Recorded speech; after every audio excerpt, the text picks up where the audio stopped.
Bienvenue dans Équilibre stoïque. Imaginez un instant précis, celui où tout vacille, où l'univers semble conspirer contre vous, vous rejetant comme un corps étranger au sein du réel. Vous sentez cette fracture, cet instant où le monde s'efface sous vos pieds, où chaque repère devient flou, où les visages familiers deviennent des ombres lointaines.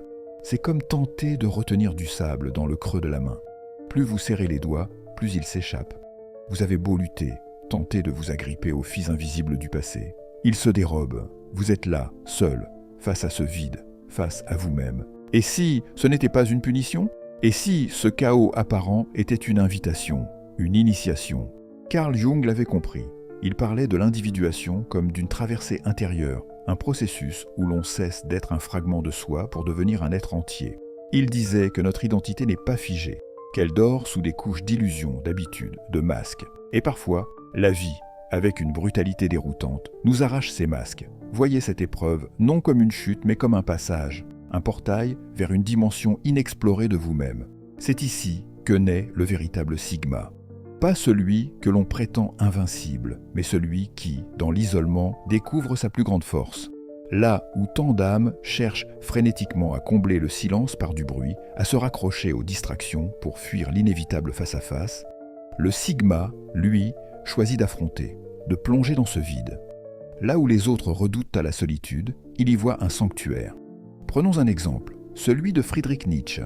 À une époque où il était méprisé, incompris, trahi par ses amis et hanté par la maladie, il s'est retiré dans les montagnes suisses. Là, dans une solitude absolue, il a écrit « Ainsi parlait Zarathustra », un ouvrage visionnaire, un cri lancé au monde depuis le silence de l'exil. Il aurait pu sombrer, abandonner, mais il a compris que c'est dans l'épreuve que l'homme renaît. C'est cela, la vérité du Sigma. Il ne se définit pas par l'absence des autres, mais par la présence totale à lui-même. Là où certains voient un gouffre, il voit une forge, une alchimie intérieure où l'ancien soi brûle pour laisser naître une version plus complète, plus authentique. Alors, si aujourd'hui vous traversez cet isolement, ne cherchez pas à fuir. Ne remplissez pas ce vide avec des échos creux. Écoutez, car peut-être que dans ce silence, une voix ancienne tente de vous parler. Et cette voix, c'est la vôtre. Imaginez, vous êtes seul, perdu dans une forêt obscure. Chaque bruit, chaque frémissement du vent, chaque ombre mouvante vous semble menaçante. Un pas en avant et le sol craque sous vos pieds. Allez-vous fuir? Ou allez-vous rester, écouter, comprendre? Car ce n'est pas une simple forêt, c'est votre propre inconscient. C'est ici que se cachent vos doutes, vos regrets, ces émotions que vous avez enfouies sous des années de bruit et de distraction. Elles vous attendent, tapies dans l'ombre, prêtes à surgir à la première accalmie. Alors, bien sûr, la tentation est grande. Se réfugier dans le travail, se noyer dans les écrans, courir toujours plus vite pour éviter ce face-à-face. Mais fuir n'éteint pas l'orage, il ne fait que le différer. Jung nous enseigne une vérité que peu osent affronter. Nous ne pouvons être libres sans confronter nos ombres, ces fragments de nous-mêmes que nous avons rejetés parce qu'ils ne correspondent pas à l'image que nous voulons projeter. Mais nier leur existence, c'est se condamner à porter un masque, un rôle, un mensonge. Alors, la question est là, suspendue dans l'air, comme une énigme chuchotée par l'univers. Qui êtes-vous lorsque personne ne vous regarde? C'est ici que le Sigma se distingue. Il ne cherche ni validation, ni conformité. Il ne quémande pas une place dans un monde qui l'étouffe. Il bâtit son propre royaume, là où d'autres se contentent d'habiter des palais qui ne leur appartiennent pas. Là où les autres fuient le silence, il écoute. Car le silence a un langage, un alphabet ancien, oublié. Et dans ce vide apparent, quelque chose émerge. Un rêve oublié, une colère inexprimée, une intuition troublante. Et si c'était cela, la véritable alchimie, se laisser traverser par ce chaos intérieur et en extraire de l'or? Nietzsche, dans sa solitude absolue, a donné naissance à « Ainsi parlait Zarathustra ». Jung, retiré dans sa tour de Bollingen, a plongé dans ses rêves pour cartographier l'âme humaine. Des siècles plus tôt, les philosophes grecs cherchaient la vérité non dans la foule, mais dans la contemplation silencieuse. Tous ont compris un secret que la société moderne nous pousse à oublier. C'est dans l'isolement que l'on se rencontre véritablement. Alors, si aujourd'hui vous traversez cette vallée obscure, sachez que vous n'êtes pas seul. Tous ceux qui ont cherché à se connaître au-delà des apparences ont foulé ce chemin avant vous. C'est un passage, une initiation. Mais comment traverser cette nuit sans y laisser son âme? D'abord, Acceptez-la. Ne luttez pas contre la tempête. Écoutez-la. Elle vous parle. Ne vous complaisez pas dans la douleur. Mais ne la fuyez pas non plus. Ressentez. Comme un nouveau langage, il faudra bafouiller avant de comprendre. Car ce n'est pas le monde extérieur qui vous tient captif, mais les chaînes invisibles de votre propre psyché. Et un jour, sans prévenir, vous réaliserez que cette solitude n'était pas une prison, mais une forge, un espace sacré où l'ancien vous s'est consumé, et où des cendres renaît un être nouveau, le véritable Sigma, celui qui ne subit pas l'isolement, celui qui l'embrasse, le transforme, et en fait une force inébranlable. Vous sentez ses rêves plus intenses, plus bruts, ces souvenirs oubliés qui refont surface, comme des spectres de votre passé, cherchant à être entendus. Cette colère sourde, ces peurs inexpliquées, tout cela remonte, non pas pour vous tourmenter, mais pour vous confronter à une vérité essentielle. Vous ne pouvez pas devenir entier sans embrasser vos ombres. Carl Jung l'avait compris. Nous ne grandissons pas en accumulant des connaissances. Nous grandissons en intégrant ce que nous avons nié, ce que nous avons refoulé, ce que nous avons rejeté parce que cela ne correspondait pas à l'image que nous voulions montrer au monde. Mais cette alchimie intérieure ne se fait pas dans l'agitation. Elle exige un territoire que seuls les esprits indépendants osent fouler. Ce territoire, c'est la solitude. Et seuls les sigmas acceptent de s'y aventurer. Là où tant cherchent refuge dans le conformisme, là où d'autres s'accrochent désespérément à la validation sociale, l'esprit sigma sait que c'est dans l'isolement que se forgent les âmes libres, dans le silence que se révèlent les vérités interdites. Alors, si vous sentez que malgré tous vos efforts pour fuir, la vie vous ramène toujours à vous-même, ne résistez pas, écoutez. Car peut-être que ce que vous vivez n'est pas un rejet, mais une invitation. Peut-être que derrière cette souffrance, ce vide, ce sentiment d'être exclu, se cache une initiation, une épreuve qui, loin d'être une punition, est en réalité le feu qui doit consumer l'ancien vous, pour permettre la naissance de quelque chose de plus vrai, de plus grand. Les mystiques l'appelaient la nuit noire de l'âme. Jung y voyait le creuset de l'individuation. Les alchimistes savaient que l'or ne se révèle qu'après que la matière brute ait été décomposée dans la fournaise. Et vous traversez ce même processus. Chaque larme, chaque peur affrontée, chaque silence habité devient une pièce de l'œuvre. Une œuvre que seuls ceux qui osent marcher seuls peuvent accomplir. Alors oui, il n'existe pas de formule magique pour traverser cette épreuve.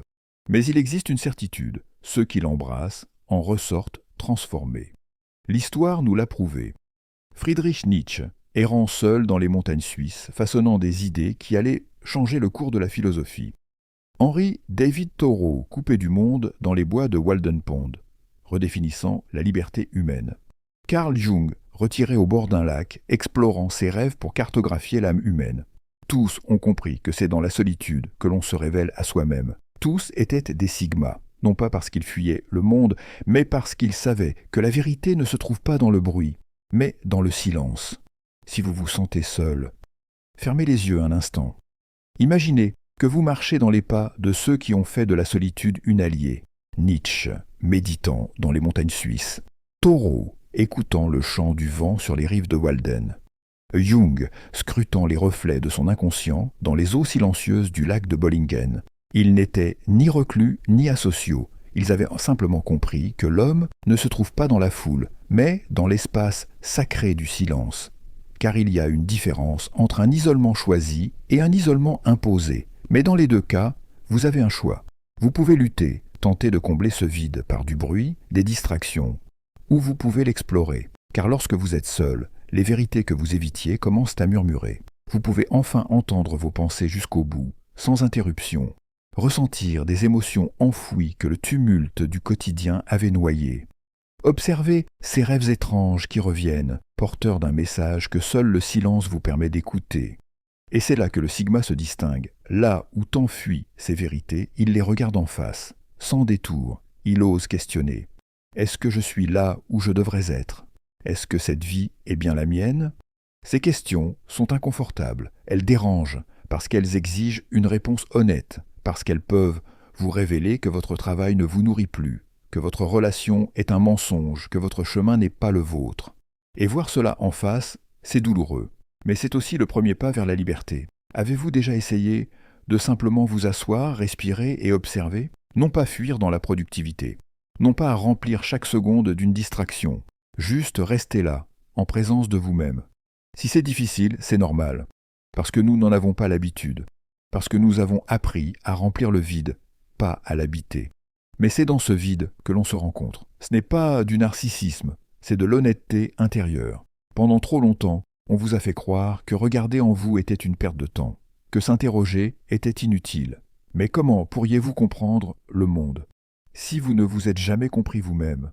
Jung l'avait saisi. La véritable spiritualité ne naît pas dans l'adhésion aveugle au dogme. Elle naît dans la confrontation avec soi-même.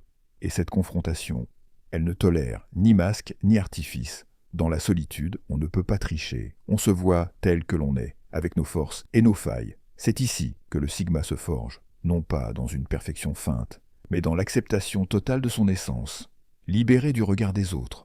Alors, que faire de ce que vous y trouverez? Ne combattez pas ces pensées qui remontent, écoutez-les. Ne fuyez pas ces émotions inconfortables, accueillez-les. Donnez-leur un espace, écrivez-les, dessinez-les, laissez-les exister, car elles font partie de vous. Et tout ce que vous refoulez finit toujours par vous posséder. Le secret n'est pas de s'en débarrasser, le secret, c'est de les intégrer. Et c'est ainsi que vous devenez entier. La solitude a ce pouvoir étrange, elle vous dépouille, elle retire les artifices, elle efface les étiquettes, elle brise les définitions que vous pensiez immuables. Et alors une question s'impose, une question vertigineuse. Qui suis-je? Quand je ne suis plus défini par mes relations, mon travail, mes possessions, quand tout ce que vous croyez être s'effondre, que reste-t-il?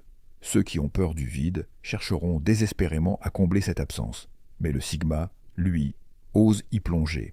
Car c'est dans ce vide que se trouve la réponse. Il ne se définit pas par ce qu'il possède. Il ne cherche pas refuge dans un titre, un statut, une reconnaissance sociale. Il est, et ce chemin est long. Il est exigeant, parfois brutal, mais il est nécessaire. L'individuation, la confrontation avec l'ombre, la traversée de cette nuit intérieure, tout cela est inconfortable.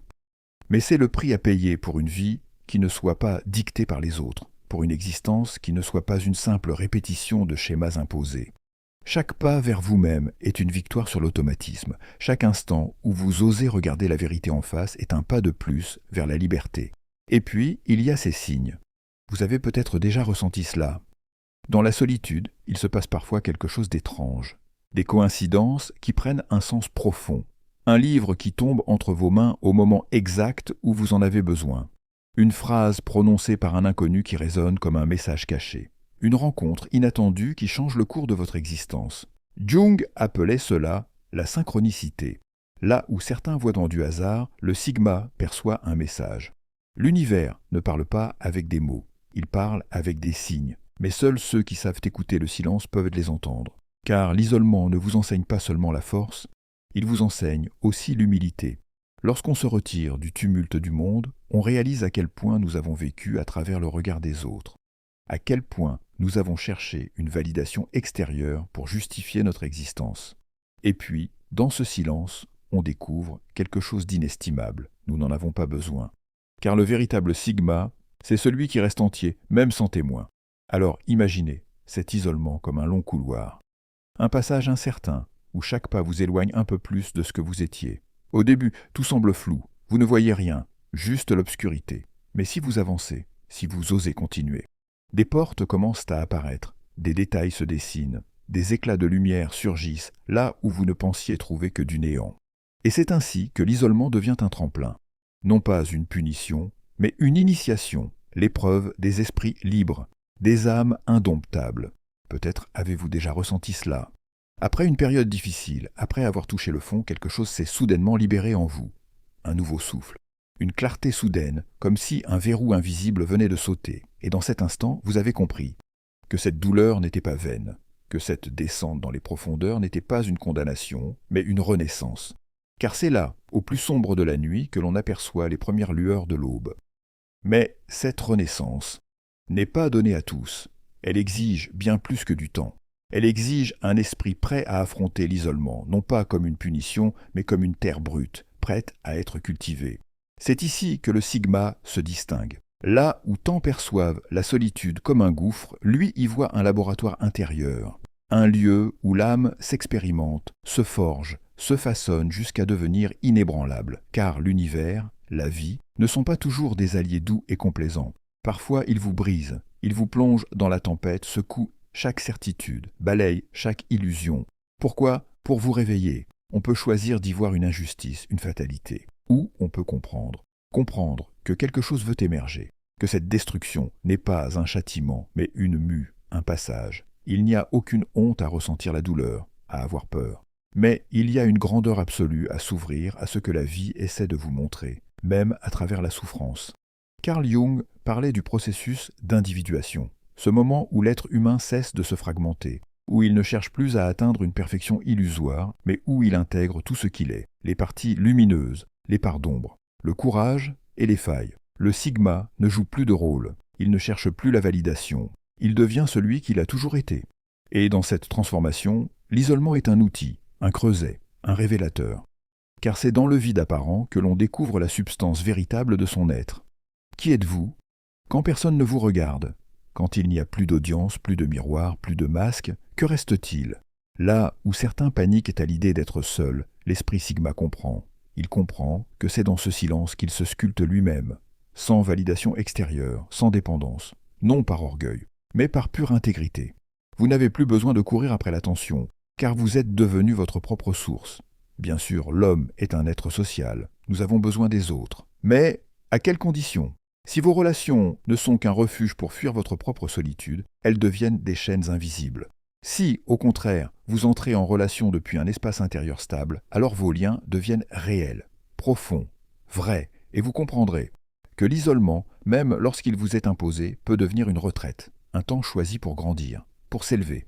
Car ce qui compte, ce n'est pas ce qui vous arrive, c'est comment vous choisissez de l'habiter. Si vous vous dites « je n'ai pas choisi cette solitude, mais je vais la faire mienne, je vais en faire un espace d'exploration », alors, vous cessez de subir, vous redevenez acteur, et dans cet état d'ouverture, quelque chose d'inattendu se produit. L'isolement se peuple de signes, de sensations, d'idées nouvelles, de synchronicités troublantes. Et vous comprenez que vous n'êtes pas seul, que vous ne l'avez jamais été, car vous êtes relié à vous-même et, à travers vous, à la totalité du vivant. C'est pourquoi le Sigma ne voit pas la solitude comme un vide, il la voit comme un espace de puissance intérieure. Ne vous méprenez pas, il ne s'agit pas de glorifier la souffrance, ni de romantiser l'isolement. La solitude peut être une épreuve, et si elle devient un abîme, si elle vous engloutit au point d'éroder votre lumière, alors ne restez pas seul. L'orgueil n'a pas sa place dans ces moments-là, la peur non plus. Si vous traversez une dépression, une crise existentielle, demandez de l'aide. Jung lui-même insistait sur l'importance du dialogue thérapeutique. Le travail sur l'ombre ne signifie pas s'y abandonner. Il signifie apprendre à la regarder, à l'écouter, à la comprendre, pour la transmuter. Car il y a une différence entre se noyer dans ces ténèbres et plonger en elles pour en extraire une vérité. Mais une chose est certaine, ce chemin demande du courage. Il en faut pour affronter ce que nous avons passé une vie à fuir. Il en faut pour se tenir face au miroir de son propre inconscient et ne pas détourner le regard. L'humain, par nature, cherche le plaisir et fuit la douleur. Mais l'esprit Sigma comprend que certaines douleurs sont nécessaires, non comme une malédiction, mais comme le prix de l'authenticité. La souffrance qui accompagne une remise en question profonde n'est pas un fardeau absurde, elle est une initiation, un passage obligé vers quelque chose de plus grand, plus réel. Si vous l'accueillez, si vous l'écoutez, elle ne vous écrasera pas, elle vous libérera. Je ne vous dirai pas que vous ressortirez de cette phase avec des solutions parfaites, mais je vous dirai ceci, vous en ressortirez différent, avec une connaissance intime de vous-même, une solidité psychique que vous ne soupçonniez pas, avec une ouverture spirituelle qui ne vient pas des livres, mais de l'expérience brute. Parfois, l'univers vous isole non pas pour vous punir, mais pour que vous découvriez que vous portez en vous des réponses que personne d'autre ne peut vous donner. Si vous le souhaitez, tenez un journal, notez vos pensées, vos émotions, vos rêves. Même si tout semble confus, même si chaque mot paraît insignifiant, laissez les symboles se révéler à vous. Puis, après des jours, des semaines, relisez, observez les thèmes récurrents, voyez les fragments d'inconscient qui cherchent à parler à travers vous. Car votre âme vous parle sans cesse. Elle murmure dans vos colères inexpliquées, dans vos nostalgies soudaines, dans ces rêves qui vous hantent sans raison apparente. Alors, osez poser la question. Que veux-tu me dire? Quelle est la blessure que tu portes? Et parfois, la réponse viendra sous forme d'images, de souvenirs, d'un frisson le long de votre peau, ou d'un silence profond, lourd de signification. Mais poser la question, c'est déjà commencer à dialoguer avec vous-même, et ce dialogue, c'est la clé de votre propre libération. Car vous n'êtes pas qu'un ego conscient, vous êtes un océan d'expériences refoulées, de désirs enfouis, de vérités étouffées, et vous êtes relié à quelque chose de plus grand. Un inconscient collectif, un champ d'archétypes, une force invisible qui, lorsque vous êtes seul, tente de vous parler. Alors écoutez, peut-être que cette solitude n'est pas une fin, mais un appel.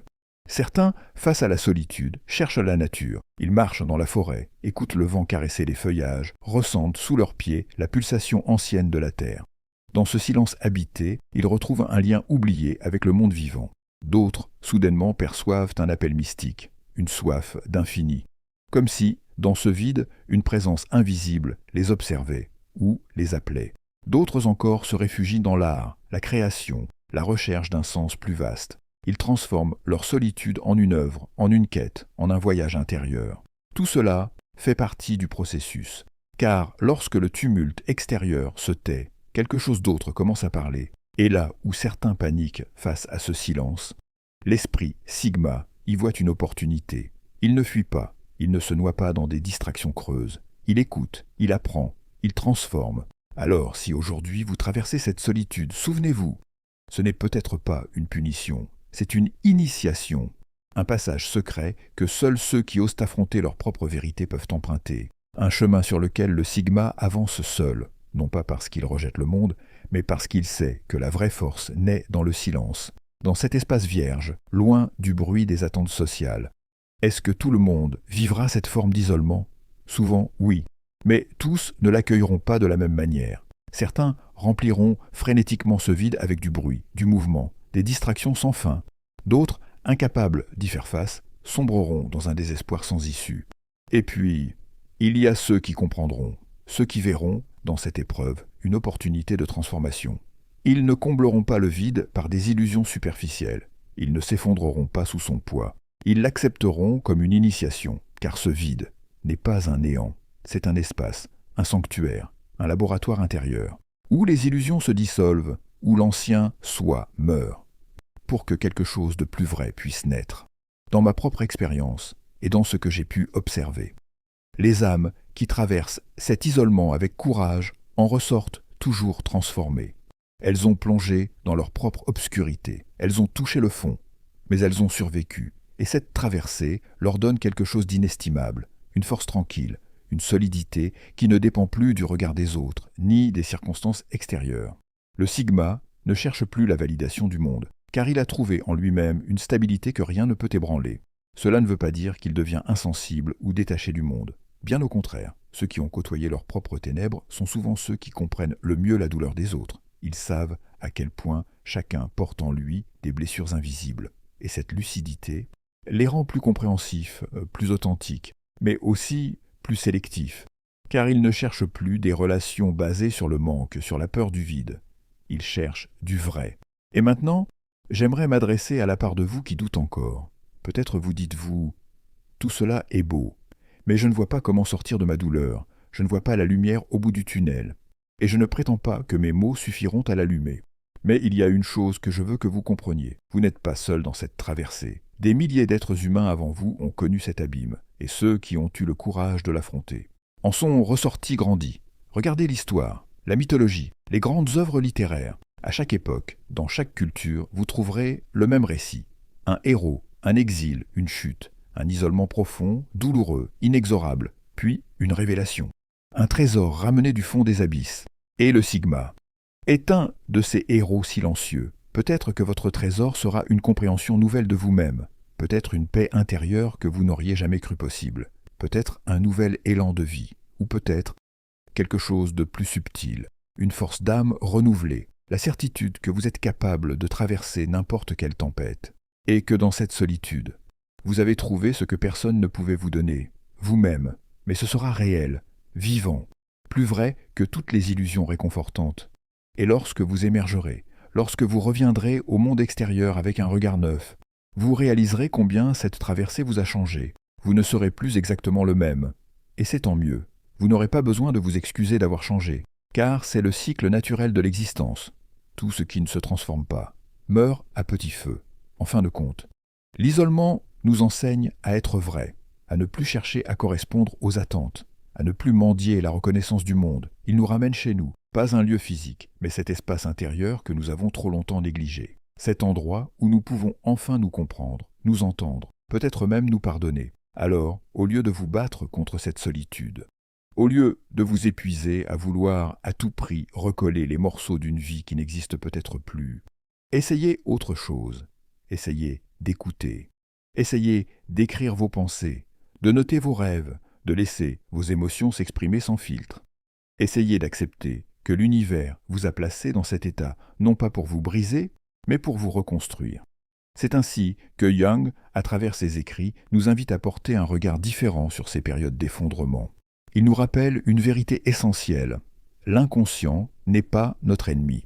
Les épreuves ne sont pas toujours des punitions. Parfois, elles sont des appels, des coups portés contre la façade d'une vie qui n'est plus alignée avec ce que nous sommes réellement. Je ne vous dirai pas que ce chemin est facile, ne vous y trompez pas.